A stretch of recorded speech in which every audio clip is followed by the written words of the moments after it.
I would stop in, do a little drive-by book mini haulage, also update on what is going on with the current book that I'm reading. Current book, of course, being Jamaica Kincaid's My Brother. Halfway through yesterday, I'm hoping to probably finish it by today. It is a very brief read, but what it's lacking in length, it is making up in eloquence and visceral emotion. Wow, this actually might be one of my favorite books this year. The detailing of her brother's eventual demise of AIDS and the intricacies and the interpersonal relationships that she has with her family, she writes in such a, oh my God, guttural, just stabbing way. Oh, it's beautiful. I cannot wait to finish this. Really, so far, becoming a book that don't realize that I'm reading when I'm reading it. I'm just experiencing it. So can't wait to finish that. Really, really excited. I mentioned in my last vlog that I have a David Sedaris book that I need to read, so I might do that after. Or I bought three new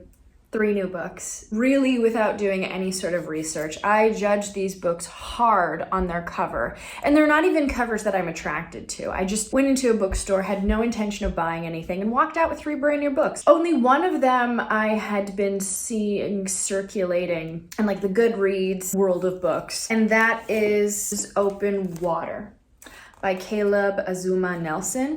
There is a gentleman that I follow on Goodreads. I'll attach his little thing right here. I found him when I was looking up 2666 by Robert Bolaño, and he was either currently reading it at the time or he had just finished it and was posting constant updates of it, and I just really love the way that he talks about books. But he had recently just finished reading this and gave a beautiful in-depth analysis on it. He actually broke down all of the music and the cultural references. I honestly don't know exactly what this is about. I love the cover. I think it's beautiful. I love the contrast between the colors. Matches my nails really nicely. But this says, in a crowded London pub, 2 young people meet. Both are Black British. Both won scholarships to private schools where they struggled to belong. Both are now artists. He's a photographer, she a dancer.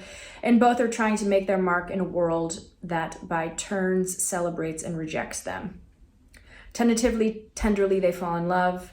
But 2 people who seem destined to be together can still be torn apart by fear and violence, and over the course of a year, they find their relationship tested by forces beyond their control. What I've primarily been hearing about this is that it is like beautifully written, that the prose is like this just dripping poetry. So I'm excited to read this. I might do this after Jamaica Kincaid's. Let's see what I'm feeling. But there's also 2 other books to see. Now these 2 books I literally just picked up. I have heard nothing about them, wasn't even familiar with the authors. I just saw them, and in that moment in time, I decided that I had to have them. I have no idea. So first and foremost, this is called The Last Taxi Driver by Durkee. I have no idea who Durkee is. I just saw this. It was the last one in a stack of recent kind of releases, even though I think that this was written in 2018. Oh, no, 2020. Oh, wait, is it? No. It's my inner monologue in the background. No, this is a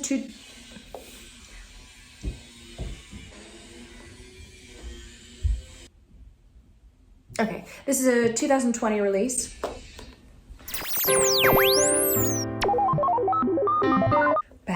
We're back. This is a 2020 release, also matches my nails, perfect. Meet Lou, a lapsed novelist, struggling Buddhist, and UFO fan who drives for a ramshackle taxi company that operates on the outskirts of a North Mississippi college town. With Uber moving to town and his way of life vanishing, his girlfriend moving out, and his arch enemy dispatcher suddenly returning to town on the lam, Lou must finish his bedlam shift by aiding and abetting the host of criminal misfits haunting the backseat of his disintegrating town car. Disintegrating? Interesting. Lou is forced to decide how much he can take as a driver and whether keeping his job is worth madness and heartbreak. Honestly, I picked this up because there's not enough armadillo representation in covers. I just think they're vastly underrated animals. But honestly, the reason that I did pick this up, I was intrigued by the cover. I don't even like the design that much. I just like the armadillo. But I flipped to a random page and the narrator was talking about Yukio Mishima. So I said, well, I just finished a book by him. I was singing his praises, so I should probably pay attention to this. So we'll see. And then the last book.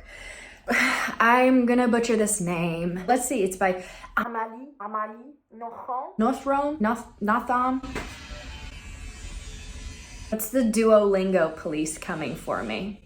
However you pronounce that. It is called Strike Your Heart. I don't know why I picked this up. I have no idea. I'm not even intrigued by that cover. I actually don't think it's that attractive at all. To be honest, I just like the color contrast of the square. So I just picked this up. I did look at the synopsis of it and I was intrigued by it, but I've never read anything by this particular novelist. It says, Diane is raised by a mother so plagued by jealousy of her own daughter that she is incapable of showing affection to her. Despite this, Diane grows up to become a brilliant young woman who rejects societal expectations. She forges her own path, dismissing suitors and pursuing her dream of becoming a cardiologist. At university, she befriends an assistant professor, Olivia, intelligent and cold. Olivia's ambition and need to feel superior to others drags Diane to a dark place. This is the story of Diane's relationships with other women, her best friend, the sweet Elizabeth, her mentor, the selfish Olivia, her sister, the coddled Celia, and of course her mother Marie. Nothomb balances light-hearted observations with sharp revelations exposing the varieties of female bonds.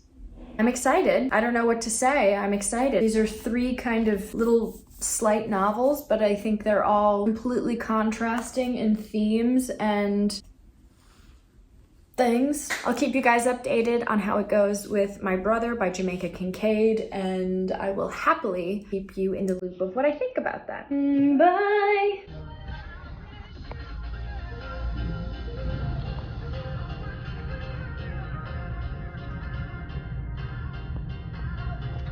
I literally did a whole video in slow motion again. Prayers for my sanity. Hello, good morning, good afternoon, wherever it may be for you. My landlord is running their water, which makes me very excited because there is going to be background noise, but I feel like filming right now. And when I feel like filming, I'm going to film. I am about to go on one of my very nice long walks, and I figured that I would update you as far as the books that I have finished so far this week, because I finished 2. I finished Jamaica Kincaid's My Brother, which was so damn good. I know that everyone talks about A Little Life as like this very emotionally engaging book, but I didn't cry while reading A Little Life as much as I was brought to tears by Jamaica Kincaid's My Brother. It's just such a visceral experience and just this whole engagement of feelings that you feel when you're reading it, and she's feeling with you, and it's just confusion and, you know, righteousness to feelings. It's stunning. I really love that book. I'll give a more detailed analysis of it at the end of this vlog, which is what I'm going to be doing from now on. And then I finished Open Water, a much more contemporary novel dealing with a lot of very current social issues. It was fantastic. I thought that the prose was stunning. There was a couple of pieces in it that the writing just sometimes took me out of it. Sometimes it was so exquisite and moving that it just kind of... I thought that the writing overall was beautiful. There is like one sentence in it right when the book begins that I'll read it to you at the end of this vlog, and I mean, you decide for yourself how you feel about it, but for me it was just kind of like, okay, I like the choice. I'm not crazy about it, but I'm happy someone chose to write like that. But yeah, overall great book. I thought that the thematic elements in it were very touching and important, and again, I'll give a much more detailed response to it at the end of this vlog. I am currently reading Strike Your Heart. Just started this, but already it's giving me like demented Anne of Green Gables vibes, which didn't know that was the thing, but feeling it in this book, which is great. So, all right, I'll keep you posted.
Happy 420 to the lovers out there.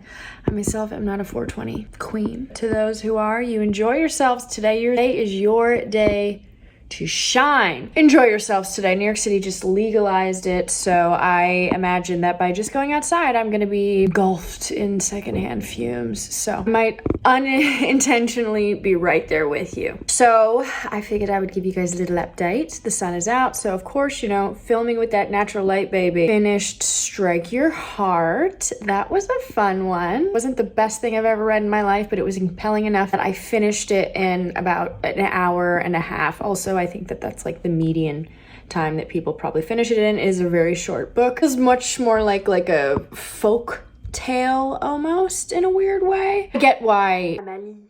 Never gonna stop annoying people with that pronunciation. I get why she is as revered as she is in France. She has a very particular way of writing that draws you in a way that you didn't think you would be drawn in by the premise. I enjoyed the character development in it. I thought it was well written enough to just entertain. It never didn't feel like it was so overtly profound, but I thought that it was entertaining. I thought it was good. I think a lot of her beliefs are slightly antiquated. I'd be really interested to have conversations with people about that book. It studies a lot of women's interpersonal relationships and plays on the themes of like jealousy and neglect and things like that. I thought it was a good story though. I thought it was very entertaining. They could make it into a movie and it would be great. So finished that. Now I am about halfway through, what the hell is that called? The Last Taxi Driver by Durkee.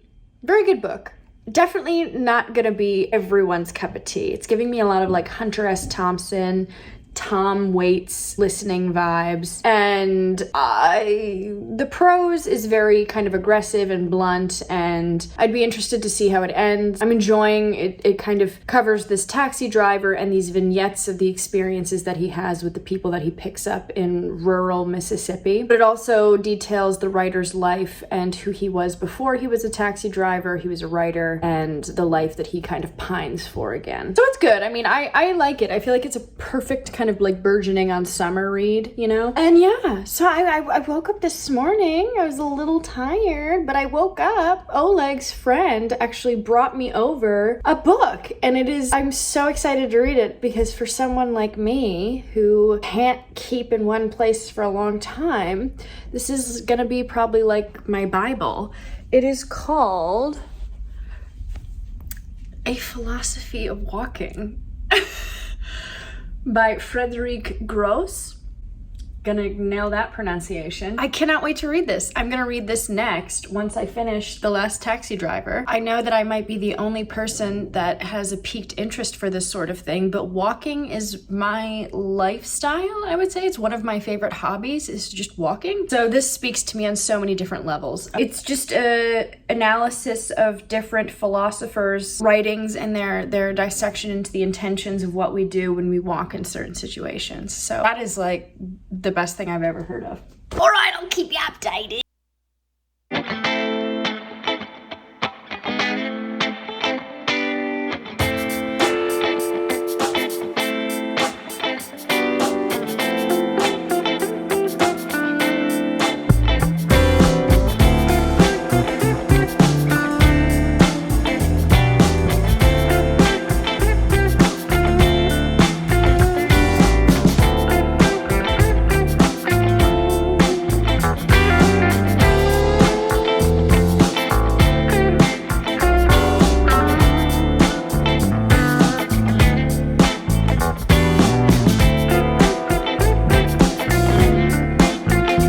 Hello friends, you made it to the end of the video. Congratulations, you sat through a lot of doo-doo to get here.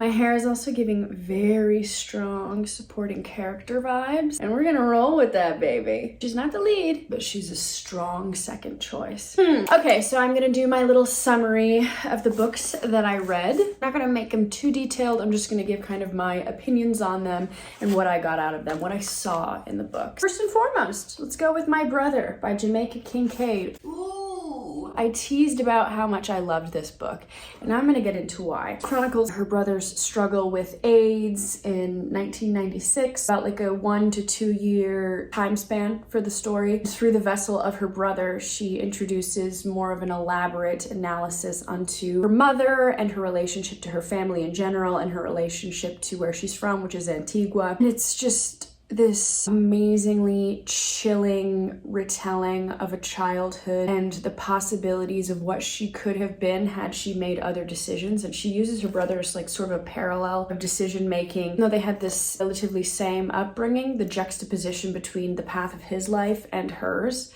And she's not shaming him in any way. But I think what's really interesting is that she kind of goes into this like sub-narrative of the extent of what we can feel as far as guilt. Do we have to feel bad when someone is in a situation outside of our own? And how have our decisions made us feel that way? It's really, really great. I'm not even doing it justice. It's a beautiful, beautiful memoir, and I love the way that Jamaica Kincaid writes. It's not like she's trying to tell you this story and you can't empathize with it at all. She's telling it in a way that's just so grounded and so approachable for anyone who wants to read about this sort of story. Great. 5 stars to this. Highly, highly, highly, highly recommend. Can't wait to pick up another Jamaica Kincaid novel. And the next book is Open Water, which I have talked about briefly before in this video. Now I'm going to come back at you again with it, just to summarize it one more time. It is more of like a social commentary about 2 Black artists living in London, and they slowly form this relationship. It's very tender. Eventually, it's affected by exterior forces that they unfortunately can't control. And I don't want to give away too much about this book. I think if you go too much into what's happening, it kind of takes away from what you think that the book is going to be. I thought that this was wonderful. I thought that it was an amazing debut. I think that the way that Nelson writes is incredibly vivid. For some reason, when I was reading this book, I just felt the influx of colors. It's so strong in the sense that it's so saturated. Like I can't not imagine seeing this in a very visual light. He also does an amazing job of referencing music and artists and writers that parallel the story so well, and it just creates this more layered vision of what is going on in the book. I did say that there was one sentence in it that kind of took me out of it. Honestly, it's the only one, and it's crazy because this is right in the beginning, and then the rest of the novel, the writing is beautiful. You gazed at each other then with the same open-eyed wonder that keeps startling you at various intervals since you met. Beautiful. Love that. The 2 of you, like headphones wired tangling, caught up in this something. A happy accident, a messy miracle. That's the only line in this where I was like, okay. But other than that, it's fantastic. And I do have to say, the thing that ends up happening at the end, it's an amazing representation of Nelson's able to take this very, very human experience of these 2 people falling in love and then creating this alternative of this incredibly dehumanizing experience. And it just shows this contrasting vision of how life is presented to these 2 people going through this relationship. And it's really beautiful. I gave it 4 out of 5 stars. Strike your heart. I'm not gonna say that name, baby. I'm not gonna say it anymore. But I've talked about this too, but I'll quickly summarize again. As follows. I was calling her Diane, but I think it's Dion. It was Dion from her mother's perspective, right before she's about to be born, to Dawn eventually being born, and up until she's about like 35, 40 years old. And through that whole time, it delves into the relationships that she has with women as far as jealousy, neglect, affection, love, and these themes of these interpersonal relationships between women. Catalyst to this is the fact that her mother has an intense jealousy towards her daughter, and how it skews Dion's relationship with people and who she ends up idolizing and how that all plays out. I thought it was a good novel. It had like very thrillery vibes to it. I initially said that it felt like a demented Anne of Green Gables, which is very wrong, but still weirdly poignant. I don't know how to explain that. It has like the feel that it's like in like the early 1800s, but it's supposed to be semi-contemporary, which is a little weird. But I enjoyed it. You know, on my Goodreads it says 4 stars, but I'd say leaning more towards 3.5 stars. As I've had to meditate on all the books that I've read this month, this one is kind of stacking up lowest. The writing's fine in it. It's not amazing writing. It does the job of telling a story. There's a slight twist in the ending, which I wasn't expecting. So kind of came out of nowhere. And then, last but not least, I have The Last Taxi Driver by Durkee. I've been thinking about this book a lot, and I don't know if it's because it's the last one that I read or what, but I have been thinking about this quite a bit, and I can't tell if I love it or if I hate it. Again, I talked about this book before, but I'll just summarize it again. So this fellow's Lou. He's a taxi driver in his like mid-50s. He's kind of on the cusp of like this mental decline, and through that, he's picking up all of these misfits in Mississippi in this car rental service. Uber's about to come around, so he feels like this whole lifestyle is antiquated, and he's just getting like the underbelly of the Mississippi life right now is what he's dealing with. Narrative takes place in the cab primarily, so you have this contained narrative, but on the outskirts of that narrative, you do have like this very surreal fever dream of mental depictions of his life through his head. It's funky. It's really funky. Again, this is definitely not going to be for everyone. Kind of has like a beatniky vibe to it, so if you're not into that, maybe not get into this. I think what the author touches on really, really well is internalized trauma and how this particular character, he has this affinity for Mississippi so much and he loves it and he stands by it, but at the same time, something so traumatic happened to him that he has this inability to move forward and just keeps coming back and coming back and coming back to Mississippi without fully addressing what happened to him in the past. There's a lot of interwoven stories in this that make it very exciting. I don't know, I don't think it's for everyone. I think I give this like 3.7 stars because I want to be funky, but it's fine. I think it's pretty good. Oh, hi. Yeah. So there we go, ladies and gentlemen. Oleg just came back into the apartment, so I'm gonna, if you can hear something in the background, it's not imagination. Do you want to say hi, Oleg? Hi. Oh, isn't that nice? Do you want to say bye, Oleg? I said bye. Bye. Can you say it in Russian? До свидания. Oh, there you go. Bye, guys.